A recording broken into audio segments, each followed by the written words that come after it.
What is up? I'm Ben, or UT MREC, and I've owned this Honda Beat for the last year and a half, and I own another K car, a Honda Z. And if you want to know whether or not you should get a K car or a Honda Beat or a Suzuki Cappuccino or a K truck or whatever, you don't want to watch the whole video. Short answer is yes, please. If you ever even just get an opportunity to drive one of these, take it, and your whole perspective will change on what cars can be. If you're here for the ride, this is my 1991 Honda Beat. I make videos with it for the internet. It has slowly become my job, which is strange. And I want it to become my job on YouTube as well, and not just TikTok and Instagram. And I daily this car. It is a 1991 Honda Beat. It is mid-engine, rear-wheel drive. I mean, this thing is an amazing car. I'm going to just sort of give you the facts, a quick overview of this car if you're not familiar with it, and then we will get to the cons, and then we will get to the pros, and I will slowly put in bits of my experience in my life owning this car. So the Honda Beats were produced from 1991 through 1996, and if you didn't know, to import a car to the US and to have it registered and drive legally on the road, it needs to be 25 years old. And so pretty much every Honda Beat that was ever made is legal to import to the US now. And as of this year, cars in 1999 and some 2000s are allowed to be imported. It is 2024. And my recommendation is, unless you want a really specific car from the early 90s and you just want to import any kind of K car, definitely go with the later 90s and early 2000s models. I mean, the luxury, the features is unmatched on those. And I know it's still a 25-year-old car, but they have things like cup holders and storage and things that you would expect a car to have that most early 90s JDM K cars don't really have. And I daily this thing. I drive it year-round. It does not get put in a storage shed when starts to snow. I mean, I've driven this thing in the rain, in the snow, in the heat, in the cold, and this thing just refuses to be a bad car for me. Well, at this point, I'm going to run down Honda Beats, as well as my Honda Beat in particular, things that I've done to and with it, and then we will get on to kind of the buyer's guide for one of these. So my Honda Beat is a 1991 Honda Beat PP1 100. It is one of the first Beats produced, and therefore it has a lot of fun features that sort of disappear on the later ones, like this awesome tri-spoke steering wheel, which I love, and definitely does not have airbags. I also have a very rare Mugen hardtop.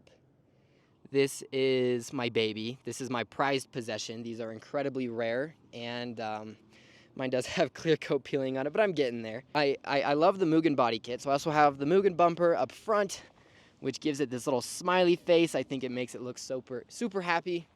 And then I've also done a couple mods on it, like this wonderful dual exit HKS exhaust. That thing is amazing, as well as an HKS intake, which is in there somewhere. You can kind of see the little shiny metal button on the middle of the filter. Just one of the little mushroom HKS intakes. And yeah, this is my little sports car. So if you didn't know, about 99% of the Honda Beats come with a zebra interior. I am not kidding. And I'm fortunate enough to have the full set. The floor mat even has this wonderful little badge that says Open Air Motoring and a little Honda Beat logo, which you can find in a couple other places throughout the car. You can also find this little Honda Beat symbol on the cassette player. And I'm actually lucky enough that my whole cassette player works. And so here's a little Blink-182 cassette. And you see it goes in, and it will begin to play it. I'm going to turn the volume down so I don't have to mute this whole thing. But look, the little audio dials will bounce around with the music. And it has a tuner as well for radio, AVC, and some other good controls. I love this thing. I'm so fortunate that mine works. It's also blinking on camera just because of the refresh rate. But yeah, it's pretty awesome. As for storage options, this car's a little lacking. I have what I call my gum compartment down here. I'm pretty sure it is a cigarette ashtray, but I don't smoke, so that's whatever. You have a glove box, which is about big enough for one glove. I keep my extra little trees and stuff in there, as well as receipts, shift knobs, just kind of random things that end up in your glove box, as well as a cassette storage in the middle, as well as a little extra spot in the bottom. And if you have a hard top, you have all this extra storage up here, which I use to keep a stuffed animal of Boo from the Mario franchise, because in case it wasn't obvious, I like Boo, and he's kind of my mascot for my car. Here is the Honda Beat gauge cluster. I have my keys in the ignition so I could demonstrate the cassette player. So you have your temperature, fuel, as well as all your dash lights, and your tachometer goes up to 8,500 RPM for the red line, and then your speedometer, which is completely in kilometers an hour. So this goes from about 0 to 83-ish miles per hour, and I have 122,000 kilometers on my Beat. My favorite part of the gauge cluster is that it kind of just sits on top of your steering. It's not really mounted into the dash or anything. It just kind of sits on top. And since this is a right-hand drive JDM car, your turn signal is on this side and your wipers are on this side. Every Beat came with a 5-speed manual, so you get that wonderful third pedal here, as well as a very notchy and comfortable Honda 5-speed transmission, because it is a 90s JDM car, and reverse in the 6th gear position, as I call it. The car does have climate controls. Mine are all functional, luckily. Beats do take R12, but you can do an R134A conversion, or you can just buy R12 off the internet. You can get it on Amazon, believe it or not. Thought that stuff was supposed to be super illegal, but it's whatever. And then the Beat has a lot of fun styling cues, like this little wave that goes down here, comes up around the front, and then down the center console. You can see you have this two-tone gray. I think it works really well. I think it's very, it shows a lot of movement, and I think it's very appropriate for this car. Since Honda Beats are mid-engine rear-wheel drive, you have a frunk, funny enough. This is where your spare is supposed to go, but my spare is very old and very sketchy, and I do not want to drive on it. And you'll notice it opens like a C4 Corvette. It's a clamshell hood, and this area is actually wonderful because it doesn't get warm up here, and you can use it for storage, for drives and stuff. Usually when I go grocery shopping, this is where like sodas and bigger things like that go, and they sit in there pretty nice. Brake fluid, clutch fluid, windshield washer fluid, and then radiator. I mean, you have your little Honda jack as well, and access to your shocks, which have 2 bolts. They're pretty simple, pretty basic. And well, that was what the car looked like when the hood is up, but it closed itself because it's windy.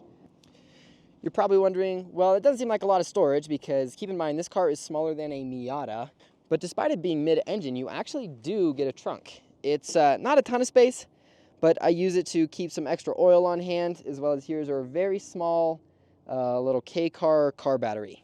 And so the motor is basically straight down here. It is a 3-cylinder, 656cc, naturally aspirated little K-car engine. And Beats came with the fun feature called MREC, which is known as Multi-Throttle Responsive Engine Control.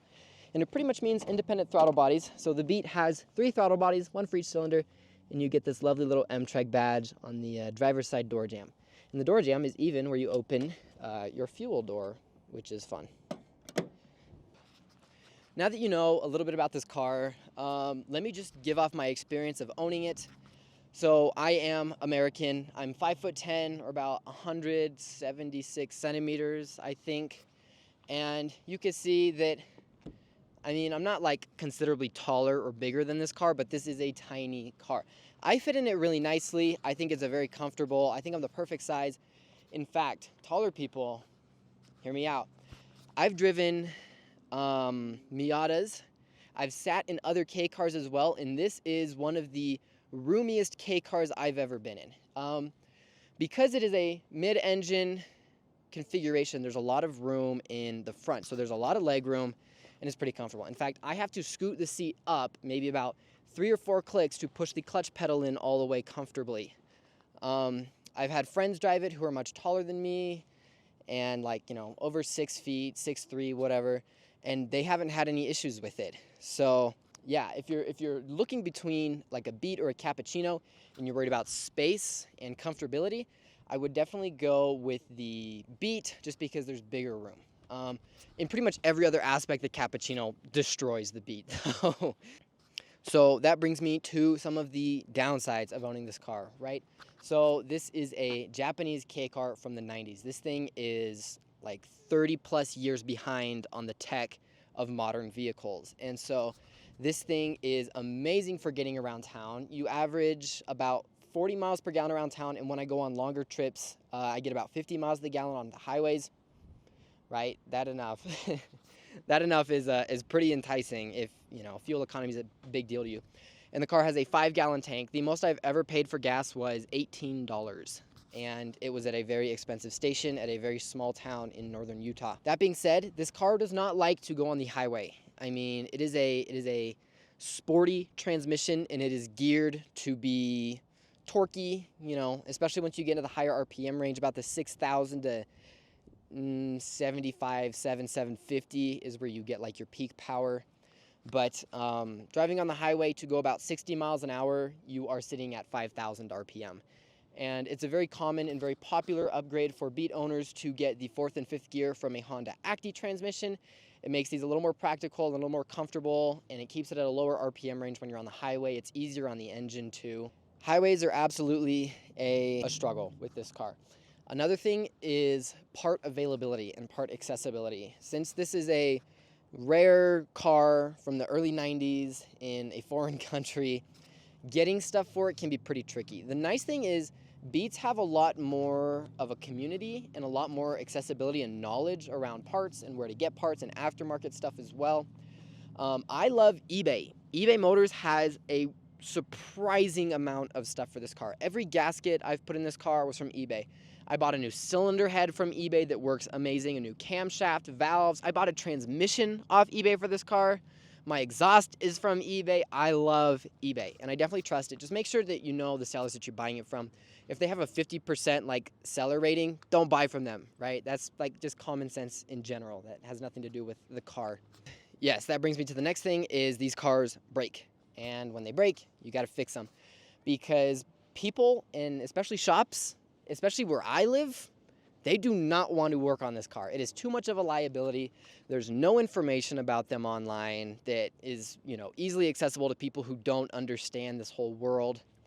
And I mean, I've never even taken it to a shop for an oil change. I just do it myself. If you are looking at getting one of these cars, you should absolutely know how to already do basic maintenance on your own car, as well as a little bit of knowledge on repairs and other things. This is my second car ever. My first car was a 2007 Nissan Sentra SER. It was also yellow, and I loved that car so much. But this is my new car. And this thing was a nosedive into the deep end of car issues, because within the first couple months of owning it, I had to do a complete engine rebuild because the piston rings were decaying, and it was burning a ton of oil, about a quart every 50 miles. Yeah, it is a miracle that this thing didn't explode. And so it took 6 months. We took it apart on May 11th, 2023, and it fired up again on November 10th, 2023.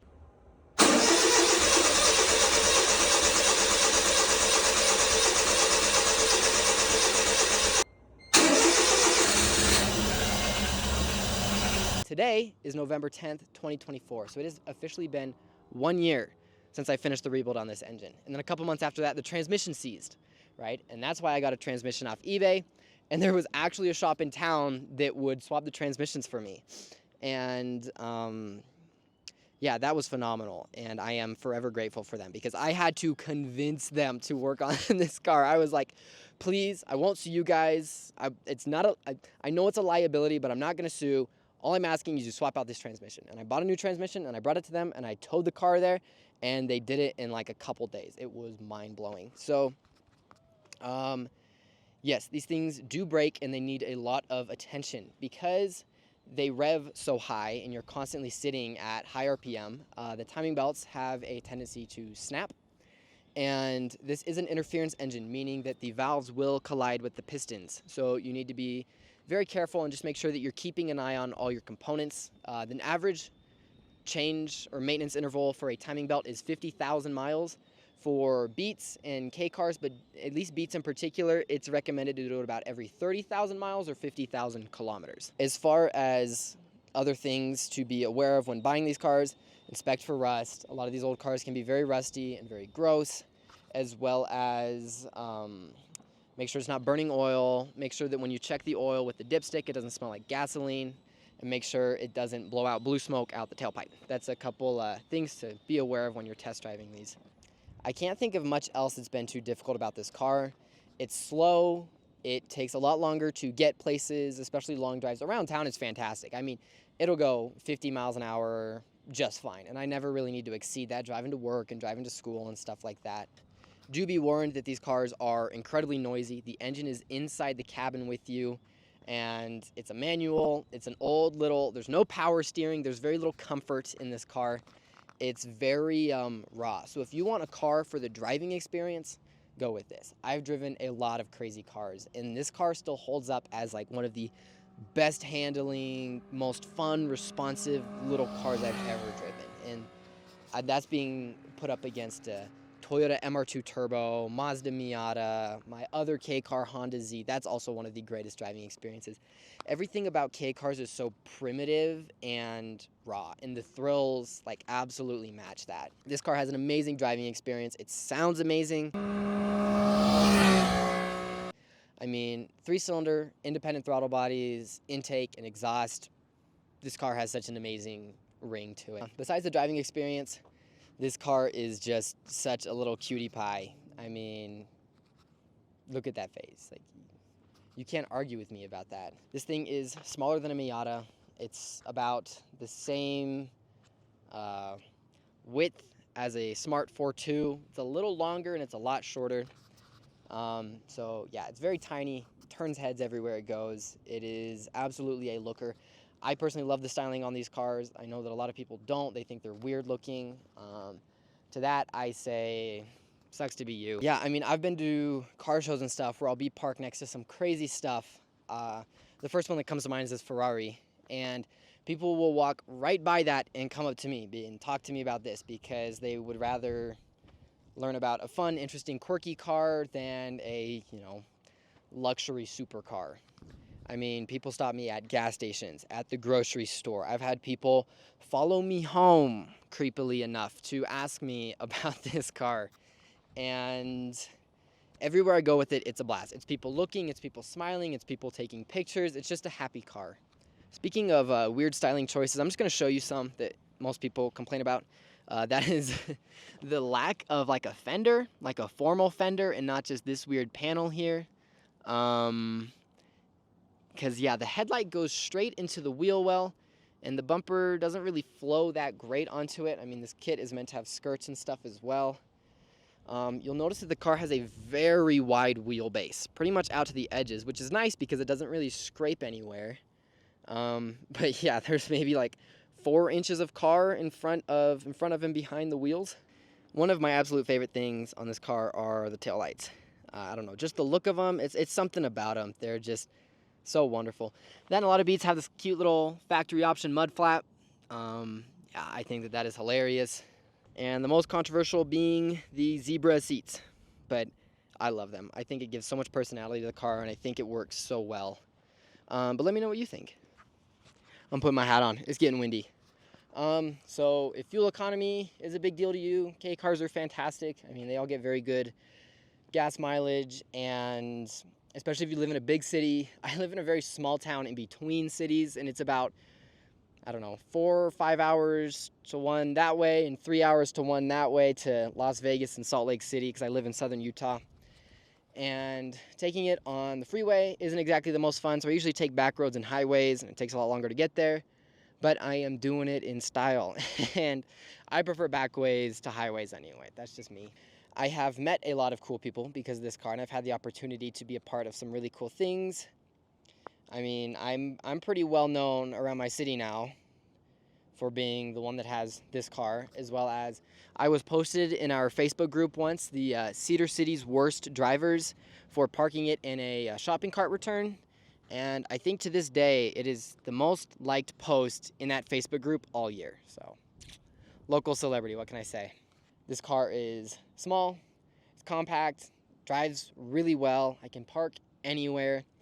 I never have to give people rides because my car's too small. So that's a plus or a minus depending on who you are. But whenever we're taking a trip to go somewhere, I'm never in the running for driving, which is nice.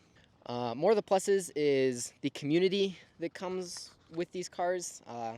There's a great Facebook group, the Honda Beat PP1 US owners, and there's so many people, so many creative people that make stuff for these cars and that dedicate so much of their time and so much effort into mods and aftermarket stuff and aftermarket support, and people who live in Japan but are Americans just so they can continue to support US beat owners and other beat owners around the world with aftermarket parts, exhausts, just little things, accessories, details like special keys, stuff like that.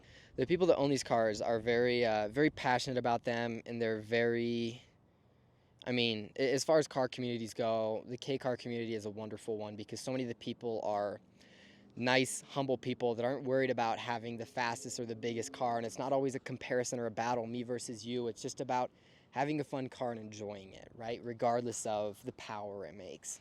The experiences that I've had with this car and the stuff that this car has done for me are more valuable than anything in the world. And if you had asked me when I first bought it if it was going to be a good decision, I wouldn't have known what to tell you. But at the point where I'm at now, I would say absolutely.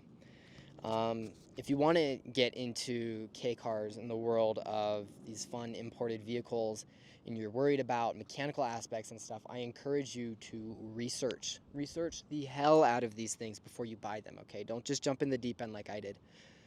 There's so much great information online. I learned how to rebuild my engine from YouTube, right? And now I feel pretty confident about taking engines apart and putting them back together. And I've never been a car guy my whole life. I just wanted a fun car. And I made the stupid, wonderful decision of going with this one.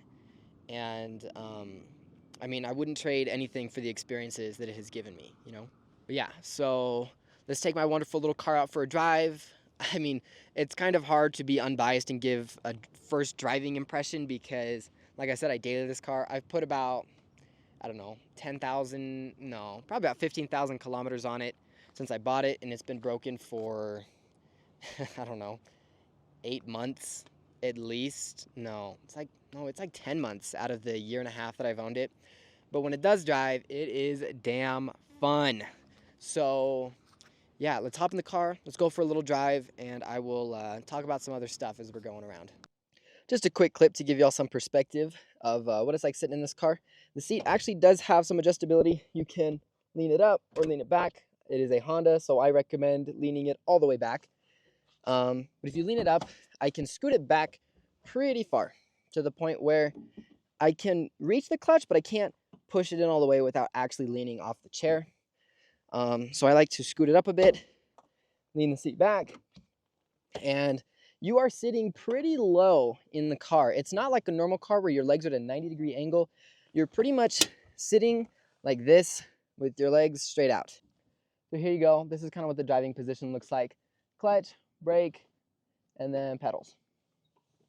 I love it. I think it makes perfect sense. It's a sports car, and I feel like I'm in a sports car, as opposed to something more utilitarian like the Z, where you're sitting upright, normal driving position.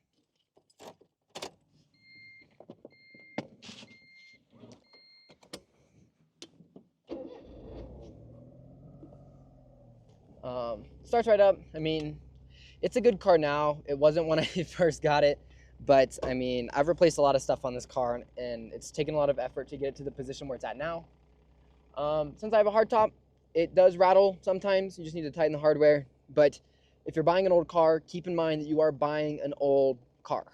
I don't want there to be any surprises for anybody who watches this video and is like, hey, this is really cool, I want to buy an old car, and then you're disappointed that it's noisy and bumpy. This is not a 2024 Mercedes, right? This is a 90s Honda. So please keep an open mind. And if it's not for you, it's not for you. That's the way it goes. If you are new here, or if this is your first UTM-TREC video, I would love it if you subscribed because it encourages me to make more videos, and I feel like I'm spreading a message that is at least somewhat helpful or interesting to people about the awesome world of these goofy Japanese cars. And by subscribing, it shows me that people are interested, and then I get motivated to make videos and go on road trips and do all kinds of fun stuff, which is what I love to do. So please help a kid chase his dreams, and thank you for being a part of this, and thank you for watching this video. The people in the car that just drove by were staring at me. Like I said, this car gets so much attention everywhere it goes.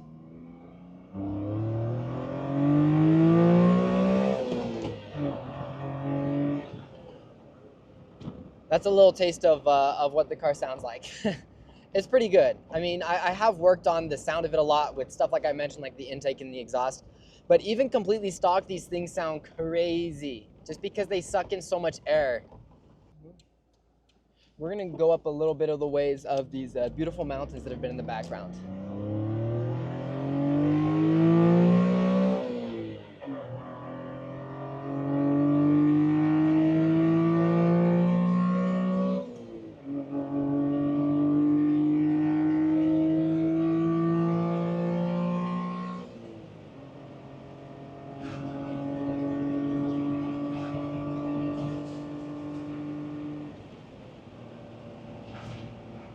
Right. For the sake of the audio, I'm gonna roll the windows up. I almost never drive with the windows up, so it's weird. It's very quiet in here. It actually is a little warm today, which is weird, so we're turning on the AC as well. But as you can hear, hopefully, the poles are amazing. High RPM, wide open throttle in this car is, oh, it's such an amazing noise. It's such a good sounding car.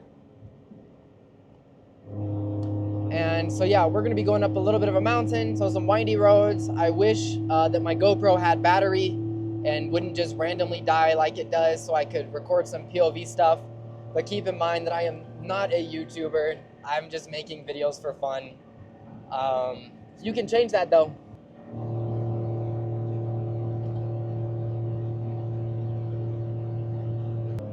So as you can see, I'm maintaining about a little over 4,000 RPM to go about 85 kilometers an hour. That's a little above 50 miles an hour. So these cars aren't geared to go high speeds. They are not designed for this. They are designed for being economic and driving around Japan, not for Utah and the United States and our very weird car-centered transportation. So we made up the mountain a little bit. I just pulled off. There's a wonderful little restaurant here. I'm on the back of it, so I was impressed to see that there were actually cars here because it's Sunday in Utah and those two things don't go hand in hand. But I found this awesome little Tacoma and I just wanted to show you guys a little bit of the size difference between the two cars. So the Beat is a very little car, and I mean Tacomas are pretty decently sized little pickup trucks, and you can see the Tacoma looks pretty big. The nice thing is the Beat makes whatever it's parked next to look gigantic.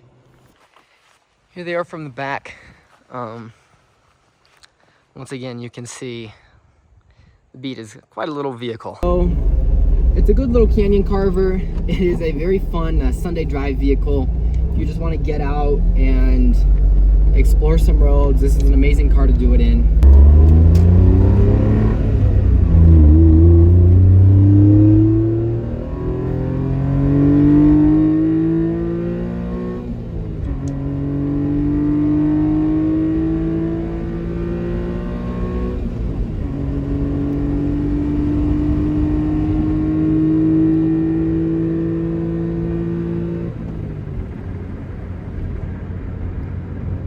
Just for the record, I'm not even going to 8,000 or 8,500 RPM. I'm only going to about 7,000. And I think this car's rev limiter is around 9,200 or 9,500 where it cuts it off. But yeah, this car is certainly unique.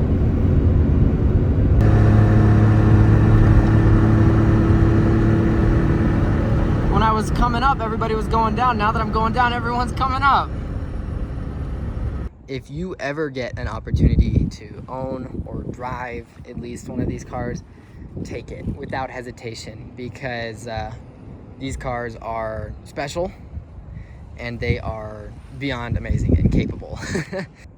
Even the rebuilds and all the work that I've had to do this car have been difficult, but I mean, I learned that stuff for a reason, to continue this dream of mine and to continue doing what I enjoy, which is owning and driving and sharing the love of this weird little car. If you want something that's a little more capable on highways, look towards a Suzuki Cappuccino, or pretty much any of the turbo Suzukis. They're all very good at maintaining higher speeds, and they're a lot more comfortable and practical on the highways. If you want just some naturally aspirated, raw driving fun, Honda Beat is the way to go. Beats are a lot more affordable and I would argue a lot more accessible than Cappuccinos. And all these cars have wonderful and amazing communities that follow them up. If you do want something fast, I don't recommend K cars. They're not the way to go. If you want a fast K car, once again, look for the Cappuccino. The AZ ones are fantastic and they're goofy, but they are ridiculously expensive. And I mean, for a car that's pretty much statistically identical to the Cappuccino, the Beat lags behind in speed and practicality, but I think it more than makes up for it in personality and just how special it is. So thank you for watching. Please consider subscribing and helping the dream in the K car world grow. And thank you to everybody who's been supporting me since the beginning, and all my fans on YouTube and TikTok and Instagram. And I mean, you guys are why I do it. And thank you so much for all the support lately. We're about to hit 90,000 on Instagram. It might be possible to hit 100K before the end of the year. I don't know. We'll see if that happens. But K is the way, and the dream goes on.